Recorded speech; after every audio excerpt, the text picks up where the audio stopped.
Welcome back to Vlogs of History. I'm your host, Darius Cousin, and last week we talked about Hannibal and how he almost defeated the Roman Empire. Well, this week we're going to take a look at another one of Rome's enemies, perhaps an even more deadlier one, Attila and the Huns. They were historically significant for only about 40 years, but in those 40 years they managed to almost wipe out the Roman Empire before mysteriously vanishing just like that. If you're ready for a very unusual story, well, let's get to it. I'm going to take a chance and assume that you've never heard of the Huns before. That's okay, and that's to be expected. As you probably know, the Roman Empire lasted roughly 400 years starting in the year 27. They were very famous in Europe. It was pretty hard to not know about the Roman Empire because they were just so widely spread out all over Europe. Even today, you can't really find somebody that doesn't really know who the Roman Empire was. Well, what people don't know was that there was a force that was equally as strong, if not stronger than the Roman Empire, that lasted a very short period of time. Those were the Huns. Now the Huns, they were a barbaric tribe wearing leather armor and riding around in horses. Actually, it was very unusual to see a Hun without his horse. They seemed to be one with a horse, perfectly mastering even the art of mounted combat. What made them so dangerous was their recklessness and violence in combat. They actually had a reputation of destroying cities and towns, even removing some cities from the map completely. Like Hannibal that we've looked at last week, Hannibal was just one man controlling an army. This was a whole tribe that was taking over the Roman Empire. This was much more dangerous than Hannibal. What's strange about the Huns is that they appeared to have no motives for doing what they were doing. They just kept going from village to village, destroying everything, stealing what they could, even taking the women and raping them, and then just moving on to the next village.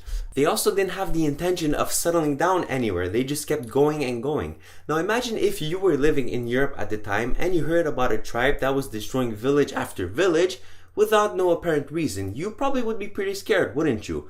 Well, so was Europe, and the Romans too. Now I've mentioned that they were a rival force to the Roman Empire, so how is it that they were able to stand up to the Roman Empire, even win a lot of battles? Well, simply put, they were incredibly fast and agile during combat. Remember that they rode around on horses, and more importantly, they fought their wars on horses. They had a specific formation, if you will. It wasn't really a formation, where they would appear to be grouped together and then disband quickly, attack your army, and then reband together in another formation. It was very unusual. Now, if you were to face the Huns in battle, you wouldn't really know what was going on or what they were up to. All you could really tell was that your soldiers were being destroyed. They also had the element of surprise on their side. Since you never knew where they were going to attack, when they were going to attack, and even why they would attack, there was just nothing you can do. A lot of villages, by the time they managed to get an army that was proper enough to fend off the Huns, well, the Huns had already done most of the damage anyway. They had a reputation for being very, very fast and discreet about their things. What's even more interesting is the fact that they had no leader. There wasn't one person that was directing the Huns in each direction. They were just pretty much doing whatever they wanted to do. The Huns, they were very spread out all over Europe, and it was very hard to actually get one leader to unify them all. The Huns were everywhere.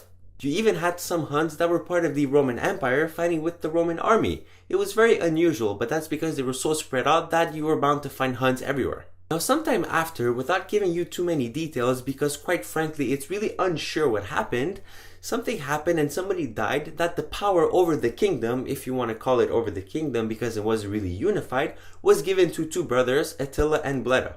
Now, these two brothers, they led the Huns together for a while, even signing a peace treaty with the Romans. The Romans, after the peace treaty was signed, they saw an opportunity to remove their armies because they thought it was safe.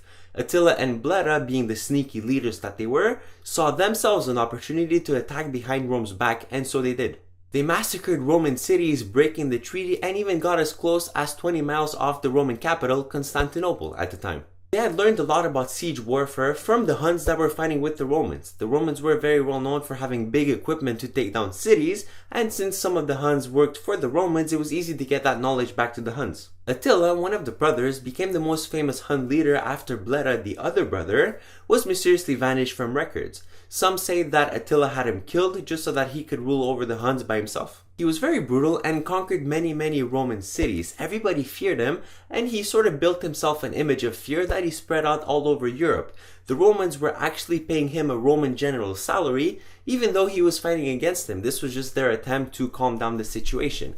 And for once, the Huns actually had one leader to follow. Now, I don't know about you, but this story seems to me a little unusual, but very interesting. It's not every day that you see a tribe like this who was able to take down the Roman Empire without really having a leader. Well, what would be an unusual story without an unusual ending? And this ending is very unusual and it's unexpected. The records tell us that Attila died from a nosebleed while drunk on his wedding night.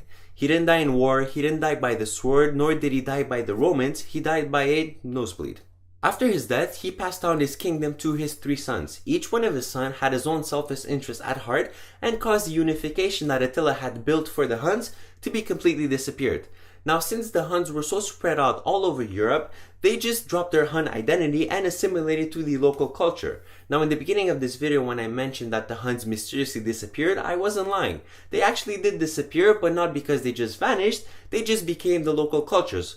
The only thing that remains was the stories of the brutality of the Huns and their destructive force in battle. Alright, so that was it for this week's episode of Vlogs of History. I really do hope you've enjoyed this episode, and if you did, please leave a like, share it to a friend, and subscribe to be notified when the next episode comes out. Remember, these episodes come out every single Monday, and if you've missed the previous one, click the link on the video. If not, there's a link in the description. Make sure to check it out, it's very interesting. As always, I'm your host, Darius Cousin. It's been an absolute pleasure, and I will see you all next week.